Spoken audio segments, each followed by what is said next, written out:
Join our Patreon. Do you really want to know? We are Mythvision. Dr. Price. He told me not to try and give his name. It's hard to read, I guess. It seems like Mattathias, something like that. Smolinski? Yeah, Mattathias Smolinski. Yeah, I hear from him through the Bible Geek sometimes. Awesome. Well, cool. I did okay on pronouncing his name. Not bad for my first time. Was there, during the time of Jesus / James, an opposition high priest, as Eisenman suggests? James apparently did go into the Holy of Holies, which only a high priest could do. And then Cephas, could he have been high priest Ciaphas? I've always thought there's some connection there. I interpret that in a Girardian way. René Girard talks about the occurrence of doubles and mimetic rivals in stories, where somebody is set up against somebody else as the evil twin, and that they're representing groups whose relations are being kind of like a political cartoon depicted in this simplified way, often as in the Old Testament, where you have Esau and Jacob. They're really talking about the relations of the groups for which these fellows are cartoon figureheads. And I think that there's something to that you have Jesus before Caiaphas in the trial, and whereas Cephas, which sounds like another version of the same name, is on trial outside by the people that are saying, "Hey, you were with that Jesus, weren't you?" "Oh, me? I never heard of the guy." No, your accent, it's the same. I'm sure I saw you with." No, just coincidence.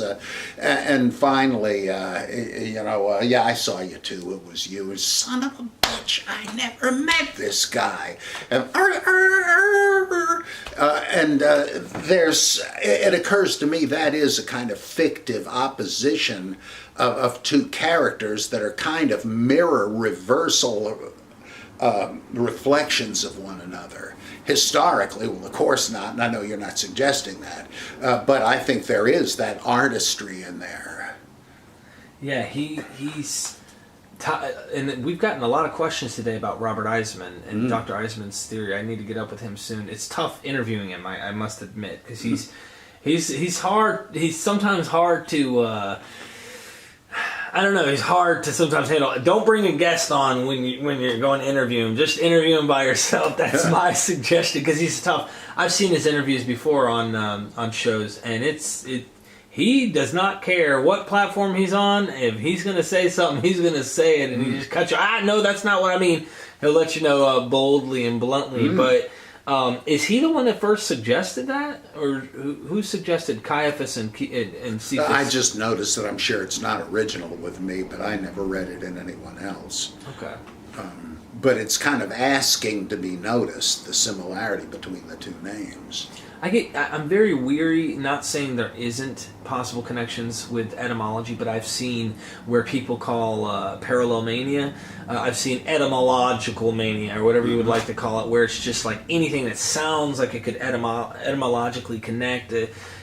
Not saying I don't like hearing theories like that, and I do. I love entertaining ideas. But I am very skeptical when I hear over and over these different theories. Not saying it couldn't be the case. Apollonius of time. In the Western text, it actually is Apollonius. Right. I'm open to that. I'm just making I'm very. It's any way you cut it. It is speculation. Right, and I don't want to be too ventriloquist. But those are wonderful ideas to test. So thank you for the question.